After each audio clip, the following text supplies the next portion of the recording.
Hello, everybody. This is Fun Police, and just about an hour ago, the balance changes from a dev blog have just been published.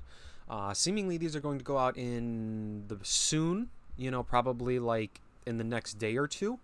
And we just have a lot to cover, so I'm just quickly throwing this up. We're gonna go over the changes real quick, and let's just start off with probably one of the biggest ones, and that's for the Emperor. It is being changed to only affect friendly Japanese units instead of all friendly units. Uh, as said in the dev's little speech right here, this card was seemingly meant just for a Japanese air deck, but ended up finding too much use in various decks. It's notably been one of the strongest cards within the German Japanese fast Heinz lists, alongside being a very powerful card in various British air decks.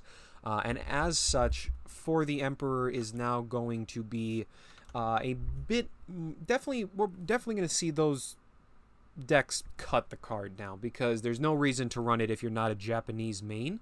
But it still remains all of its power if you can find a good Japanese shell for it. At the moment, I don't see it. A lot of the Japanese decks either aren't really running units, or they are not really running units with operation costs. Japan aggro really doesn't run a lot of units with operation costs. A lot of theirs is zero operation costs. So For the Emperor is probably not going to have a home, but I would definitely keep an eye on it in the future. I think that as you see, we could definitely see this pop up again in some Japanese deck if the circumstances abound. But this is definitely a big nerf to Fast Heinz, and also knocking British Air down, which were some of the most prevalent meta decks out there, and definitely had a lot of power come from For the Emperor.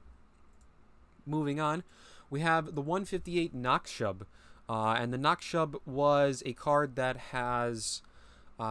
this is, I think, the third time it has been essentially reworked.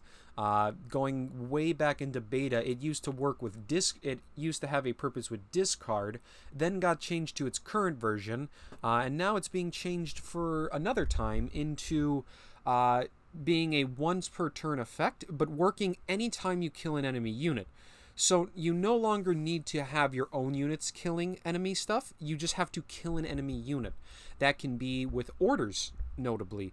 And I think that is actually... It's a nerf in terms of this card being in aggro decks.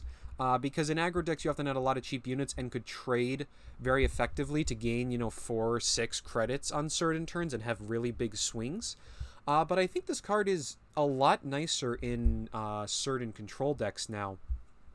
Notably, German Control probably really likes this now. Being able to do something like Sudden Strike for free is quite powerful, and that's potentially very interesting.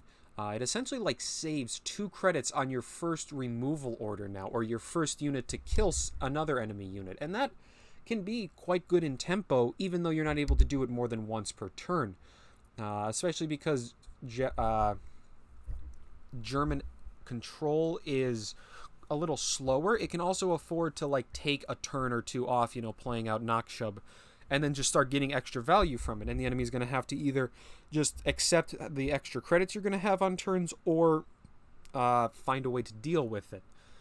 So overall, I think we'll definitely still see Nakshub, and I think that we'll start seeing Nakshub in more German decks. I think aggro decks will still enjoy this card because it's a way to get extra credits in a turn. Being able to just move and attack with a tank for free is still potentially quite strong, and also it's a good enabler as an infantry to enable things like the Panzer 35T on turn 2. And I think those are decent enough reasons that we'll still see Nakshub in aggro, but I think we'll also start seeing a lot more in control. Then we move on to the Heinkel HE115. It has gone from a 1-3 to a 1-2. The 115 has essentially just become an auto-include in any deck that included Germany. It came down quick. It had the ability... It was a card-drawing engine, and it was hard to interact with. It was able to immediately remove something, and then they had to deal with a 1-3 bomber on turn 2 or turn 3. It was hard to interact with. Now, as a 1-2, the 1-1-5 is easier to remove, which is sensible, I think. I still think the 1-1-5 is honestly a pretty solid card. It's just a little bit easier and more fragile, and it'll be less likely to stick around for 3-4 turns and just draw you like, a bajillion cards, and also keep pinging stuff and be there to get buffed by like the various like board-wide buffs. So I still expect this to probably still be a good card, just less resilient than it previously was, which I think is reasonable, seeing how strong it could be in the early turns. And those are the 3 nerfs for Fast Heinz. So Heinz took 3 nerfs to it. For the Emperor is definitely the biggest one, slowing the deck down a lot. We also, and then as said, Nakshub is less of a high roll, and so is the 1-1-5. So a lot of the like high rolling potential and the like I'm gonna win on turn 3 like board swings are a lot harder to pull off and less consistent, which I think is a good thing overall. As to whether Heinz is going to remain a meta deck, I have some doubts about the Japanese variant, but I do think that there is always the US variant, which is a bit slower, but also doesn't really mind many of these changes, and instead just can keep doing what it's been doing. And that may be the way Heinz ends up going. We'll have to see how the meta ends up really flying. But I could definitely see Heinz still kicking around. It'll be a question of whether or not it's a Japan variant, whether the For the Emperor nerf is able to be worked around enough, or if it's going to transition to another ally, like falling back on the US variant. But moving on from that, we have Ural Factory and Red Banner. Both of these are going to 2 credits instead of 1. And as the devs have said, these cards have been like core center cards of Soviet value, and that they have interacted and caused a lot of problems with many different cards.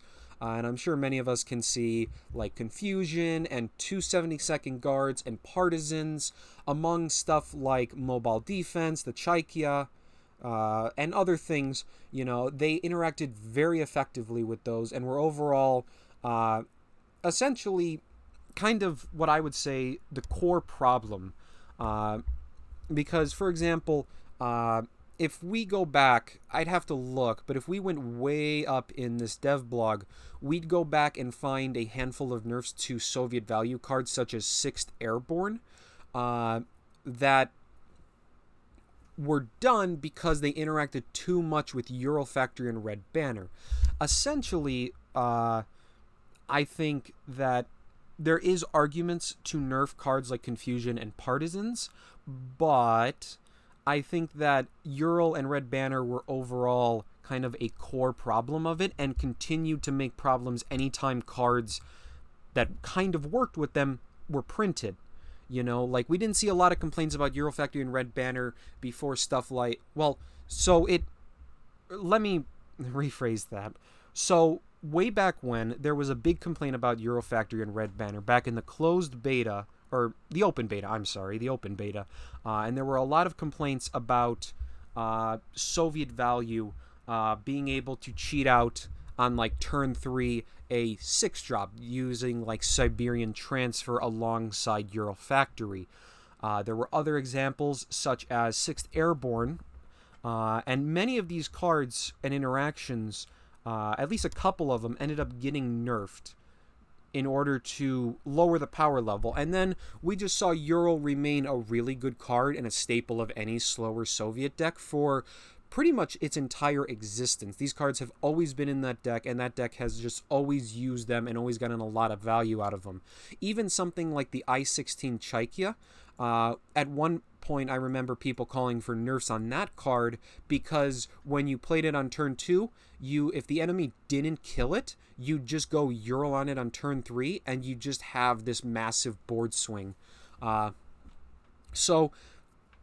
And granted, nothing really happened with like the Chaikya in that regard, But 6th Airborne did take a nerf going up a credit cost, which stopped the complaints. But then fast forward to the last couple expansions, and Euro Factory and Red Banner got some new toys to play with, and they suddenly became a problem again. And I think that is a pattern, a noticeable pattern that at least tells me that Euro and Red Banner were the problem cards of these interactions, is that they're too cheap for what they did.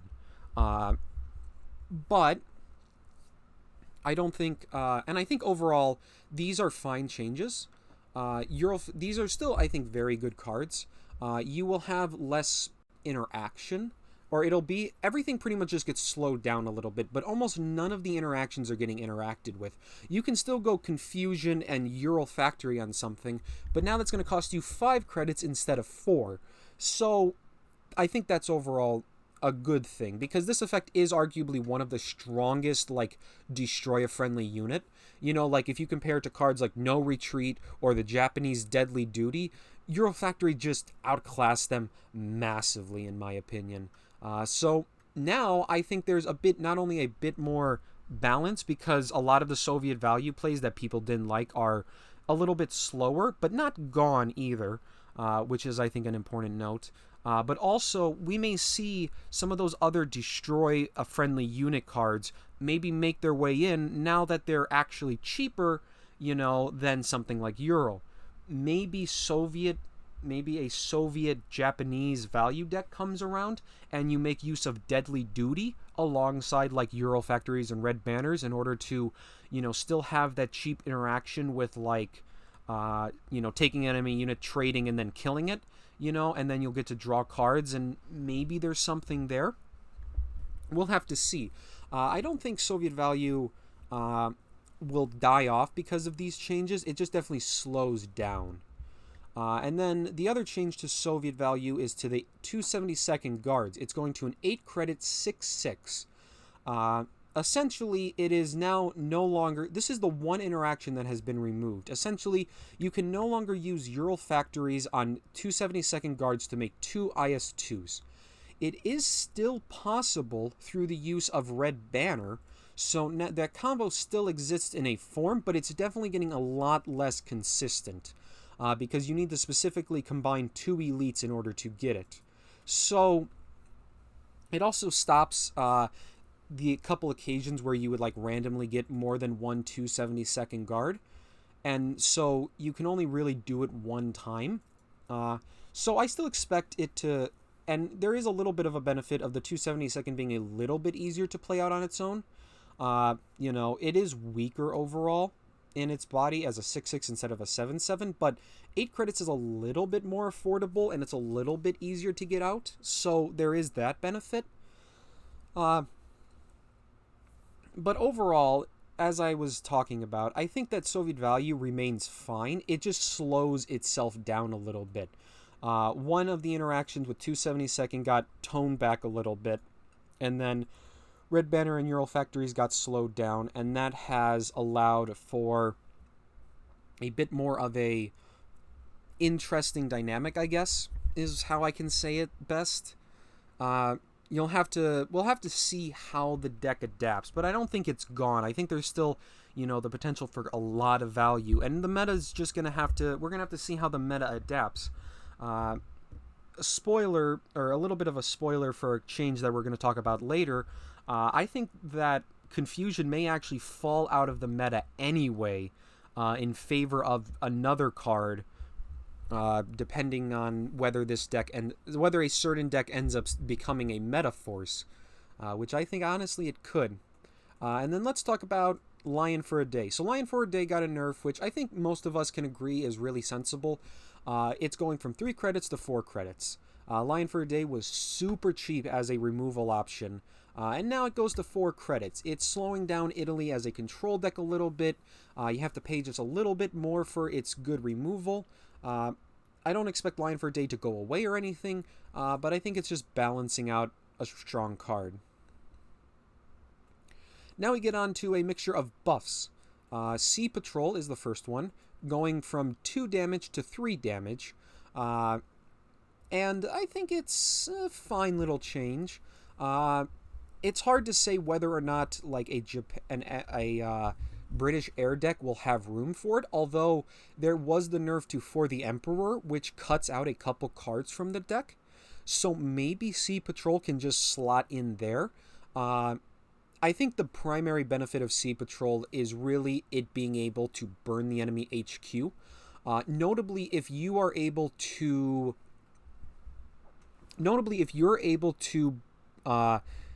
have one air unit out, which Brit Air almost always does. This is 3 credits for an air blitz. You know, it's an air blitz that will occasionally cost cheaper and can also act as removal. I think there is a good argument for this. It also offers burn damage, which is, I think, the biggest thing, giving a British air deck a bit of reach in case it runs out of steam or finds itself blocked by, like, fighters or guards and can't push through its last, like, bit of damage. You know, 3 Sea Patrols is 9 damage. That's, you know, a fair amount, or even just 1 or 2 of them, you know, could let you kill an enemy, you know, that has managed to block and shut down your ability to attack their HQ. And then there's also the fact that it can just be a removal order, although you definitely want it to be probably 2 credits or less in that instance. I think the flexibility gives Sea Patrol a chance of seeing some play, but we'll have to see. Again, our British Air just pretty much lost 2 cards with the For the Emperor nerf, as talked about above, but Sea Patrol might be a decent option to replace it. Or maybe we see, like, the deck, maybe there's a deck we find that British Air combined with, like, some sort of burn package, you know? I'm not too high on that, but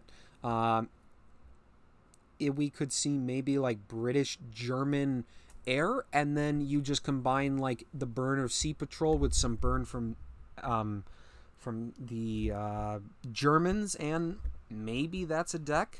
I'm not going to put high hopes on that, but I think Sea Patrol overall has a decent chance. Then we get on to another change, Great Patriotic War. So it is being reworked to set the defense of each HQ to 12 defense. And that's a good change, I think, overall. Great Patriotic War for a long time was meant as like this sort of anti-healing card, yet always struggled because it usually it was either not effective enough, like, for example, if decks healed to, you know, like 40 HP, you know, sure, dealing 20 to them is good, but not when you're also setting yourself to, say, 10. Great Patriotic War now, I think, serves better as an anti-heal card, and if you're really hating on stuff like Mare Nostrum or Japan Resistance, this is a good card to maybe look at, because you're able to set them to 12, and if you have a board that can deal 12 damage on that same turn, you'll just win the game. I think it's definitely more of a tech card, or a card that we'll see in combo, although based on what I've thought about, I can't see any combo that you play Patriotic or Great Patriotic War with and then also are able to deal 12 damage. The only one that gets close is playing Katusha, 3 final pushes, and then attacking. And that's a total of 12 credits, and it overall does, I believe, 11 damage, right? 1, 2, 3. Yeah, it does 11 damage if the Katusha gets the bonus damage. And, you know, that's 12 credits, whereas there's a lot of combos that already, you know, do 20 damage for 12 credits. So I don't know if this is going to really change anything in terms of its combo aspects. But I do think it is actually a bit more of an interesting tech card. If you're running into a lot of decks that are reliant on a big amount of healing, Great Patriotic War could be a good tech card against them. And I think it's just good to have this kind of in the game anyway as a check on those decks. You know, should those decks ever become super popular, Patriotic War is now here to set them, you know, keep them honest. You know, they can't just, I'm going to heal forever and then board clear and then you're going to die. You know, it's going to be like, okay, well, if you don't clear my board every turn, I'm going to threaten Great Patriotic War and kill you the moment you fail to do that. And there's also a little bit of another niche in that this is able to heal your own HQ. If you're on anything below 12, this is a healing card. And that's interesting also. Most notably, like, I could see, like, if this card is being run in a deck, you could, stabilize the board and then use Great Patriotic to heal for, from 5 HP to 12, which might win you the match. It's not something that I would, like, count on, but I think it's a nice little niche role that Great Patriotic has that helps it maybe make it a little more usable. Then we're going to a weird change, in my opinion, the MS-406, which, let me first say that I'm very happy that we're seeing buffs to cards like this. The MS-406 has been one of the worst cards, just, like, period. Being a just awful card that just really did not have a purpose. Notably being just literally worse than a German variant, and it's an ally card. That's awful. Now it's got two changes. First off, it has gone to 1 operation cost, and second off, it has become a Polish exile. So let's talk about the 1 operation cost first. I think that has improved the MS-406 a fair amount. Notably, it will be a pretty efficient 3-drop now. That low operation cost makes it possibly a decent threat. While the exile is weird, I guess it works with some of the exile synergy cards, like the Polish Hurricane, or the PZL P11, but you're gonna have to make it as Polish slots, like, because you can't run France and Poland in the same deck. The 406 essentially has to be in your Polish slots in order to be used. And the question is, do you want to really run in your Polish slots a 3-credit vanilla 3/3? Granted, it does have some exile synergy, and it is probably one of the more efficient 3-drop planes, but I'm going to say no. I'm going to say no, I don't really want to do this. So, I don't know. It is definitely a buff. I don't think we're going to see this. Until we see Exile as an archetype become a very serious deck, I don't think we're going to see the MS-406. I don't think is enough support around the Exile synergy, and otherwise I'm just going to run, like, other cards. But again, at least happy that it has a purpose now. There's at least something it's doing. Then we move on to 7th Regiment, which is simply having its operation cost reduced to 1 instead of 2. Nice little change. I think this is a nice little change for a card that is a good budget card. I'm always happy when we see changes like this that take a card that is maybe a little weak for new players and makes it just a little bit better. I don't expect this to really become a meta card. It's still quite slow and, not particularly, like, it's not big enough to be, I think, worth running in the 4-drop slot. But I think for new players, it's a nice buff. Just a nice improvement. You'll be able to run this and operate it for a bit cheaper.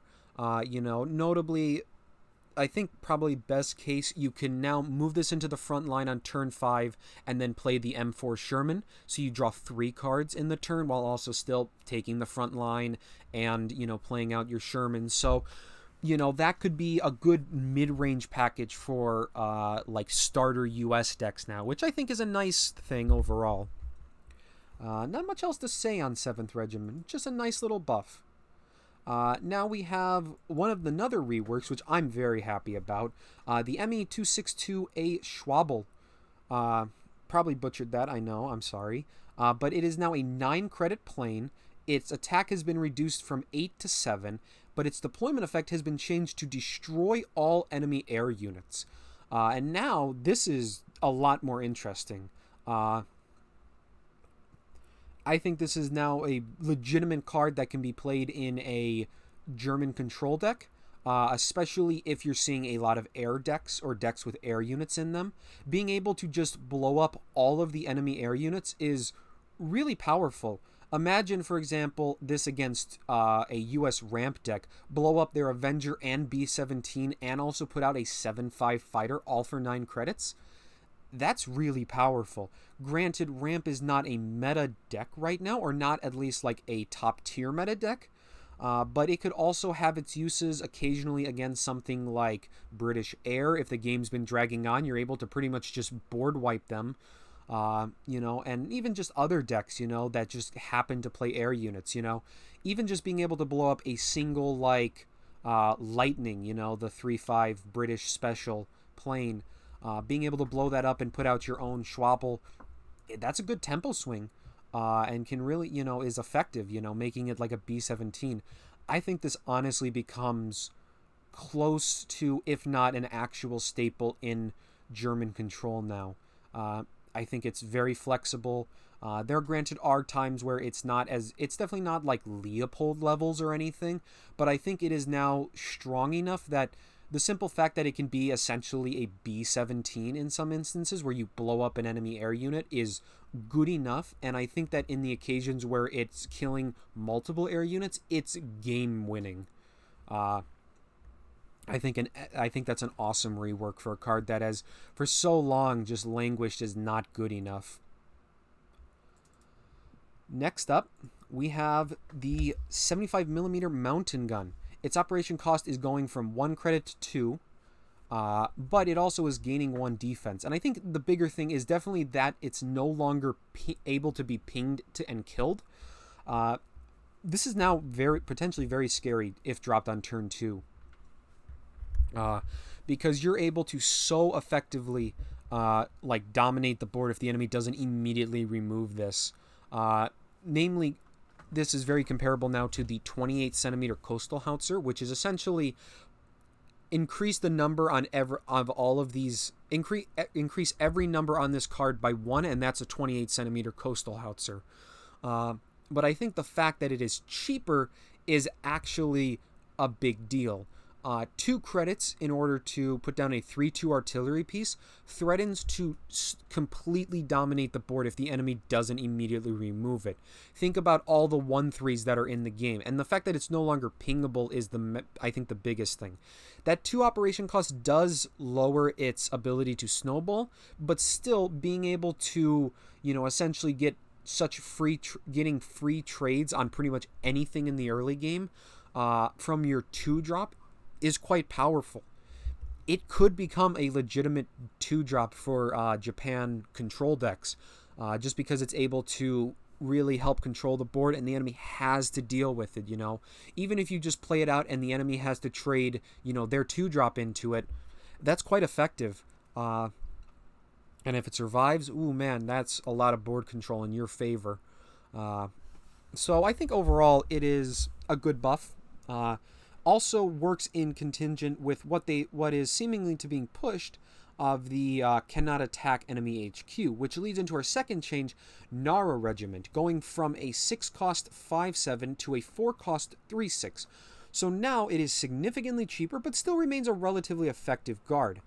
This is definitely a useful change due to the fact that you want to operate often high operation cost units to benefit from the cannot attack enemy HQ.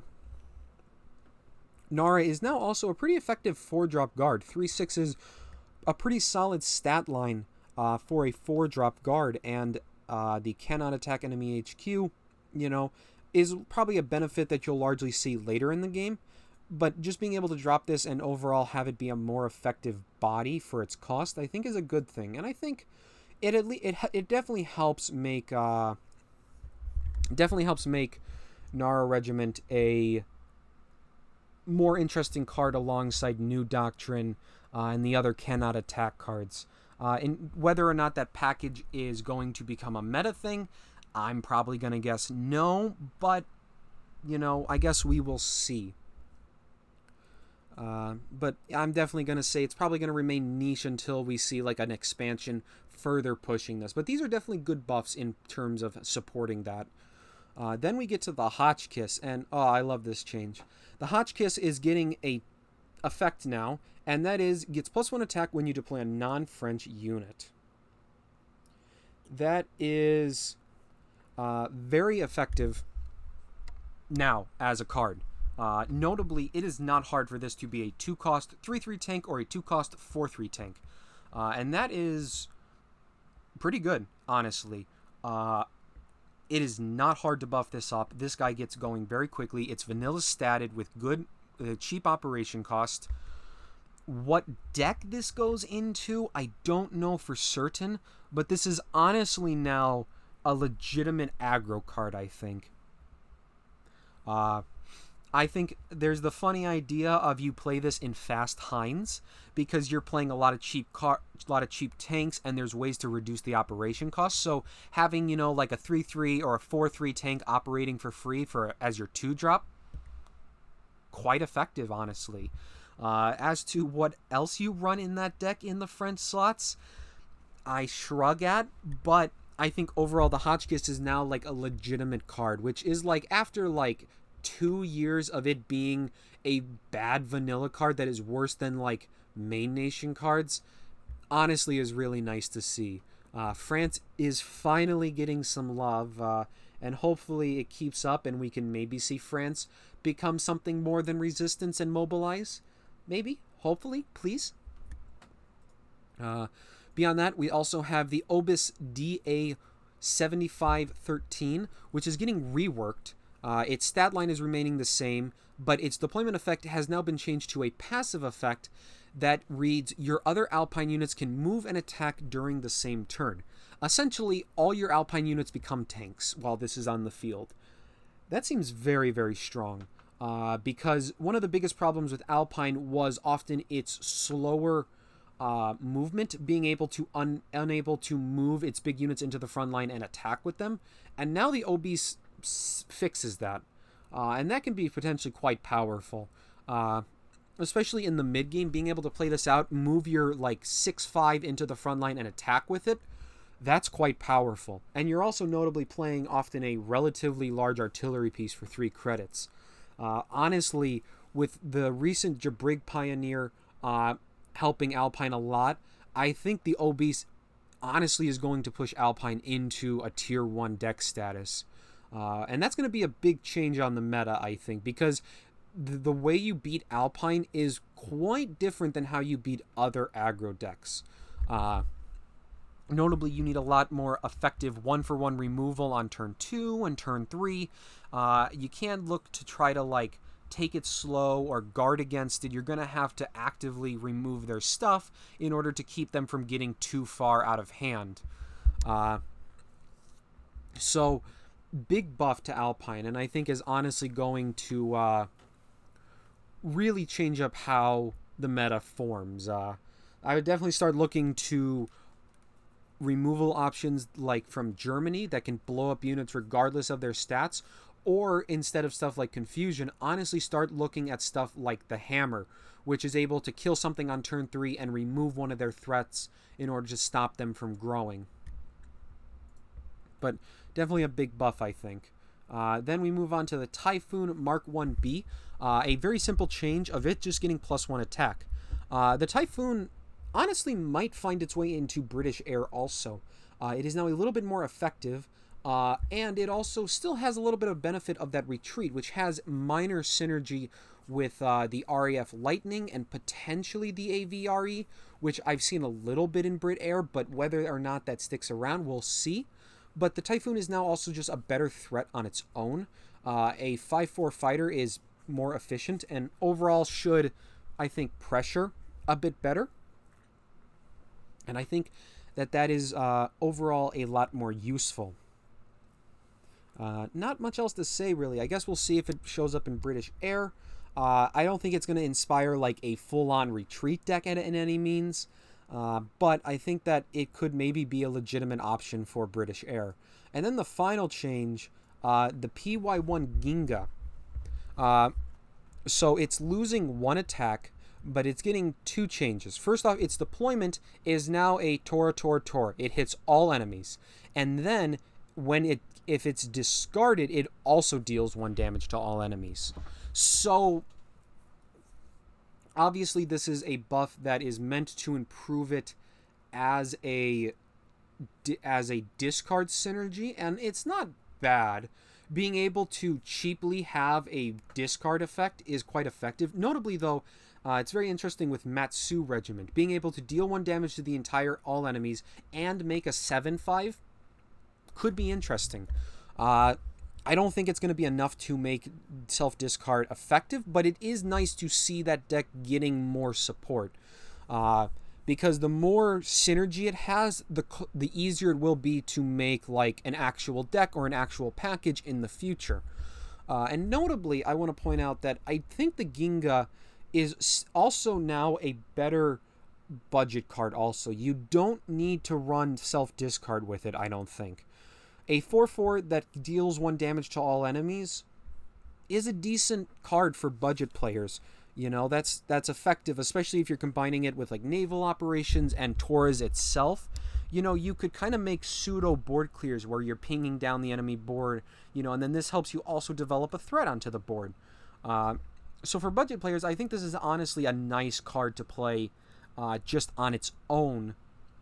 But obviously, you can also probably want to also play it with the discard where, you know, early on you can use it to wipe off cheap units. Notably, if Japan aggro becomes popular, they got a lot of 1 health units, and the Ginga, you know, could be a very cheap way to wipe those units away while also, you know, doing other things with your self-discard. And that's it in terms of the balance changes. Definitely a pretty big patch. When combined with the Uprising set that came out recently, I think it is honestly really nice. We're seeing the most popular decks take a couple nerfs alongside some of a strong card.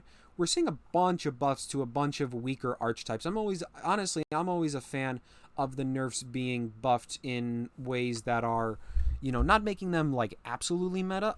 Well, I guess the obese is being changed to kind of become a meta card, but like a lot of these changes aren't, you know, making any deck like super pushed, but they're all getting better. And I always like when people's collections get better and are just overall more useful to them, especially for new players. Many of these changes are great for new players. But that's going to be it for today. I want to thank you for watching. Make sure to like and subscribe, and tell me down in the comments below, what change do you like the most and what change do you like the least? I'd have to say, if there's one change I like the most, honestly, I think the Hotchkiss is my favorite. Just finally seeing that card become good is just fantastic. But otherwise, and probably the one I like the least is the MS406. I don't know. I don't get the reasoning behind this change. I don't know if this really makes it good, even for like really anybody. But otherwise, that is it for today. The only thing left is that I'm probably going to delay the video. I was actually working on a deck tech today that I was going to post tomorrow. I guess I'm going to be kind of scrapping that in favor of a new list because it actually was a deck that would have benefited from a couple changes here.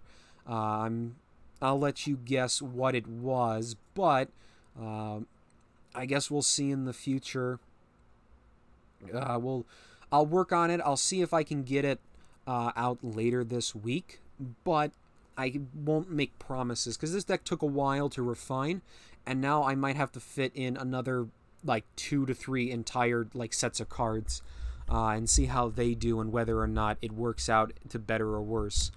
But otherwise, I just want to thank you all so much for watching and have a good day.